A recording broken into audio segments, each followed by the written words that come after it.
Pakistan under 19 Asia कप जी final में भारत के कामयाबी लाइ 348 रन्स जो टारगेट ॾेई छॾियो। ओपनर सुमेर मनहान तेज़ रफ़्तार सेंचुरी कंदे 9 छकनि ऐं 17 चौकनि जी मदद सां 172 रन्स जी शानदार इनिंग्स खेॾी।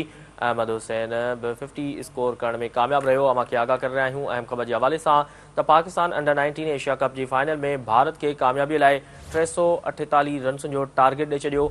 ओपनर सुमेर मनहान तेज़ रफ़्तार सेंचुरी कंदे 9 छकनि ऐं 17 चौकनि जी मदद सां 172 रन्स जी शानदार इनिंग्स खेॾी। अहमद हुसैन बि 50 स्कोर करण में कामयाब रहियो। अमां खे आगाह करे रहिया आहियूं अहम ख़बर जे हवाले सां त पाकिस्तान अंडर 19 एशिया कप जी फाइनल में भारत के कामयाबी लाइ 348 रन्स जो टारगेट ॾेई छॾियो। ओपनर सुमेर मनहान तेज़ रफ़्तार सेंचुरी कंदे 9 छकनि ऐं 17 चौकनि जी मदद सां 172 रन्स जी शानदार इनिंग्स खेॾी। अहमद हुसैन बि 50 स्कोर करण में कामयाब रहियो।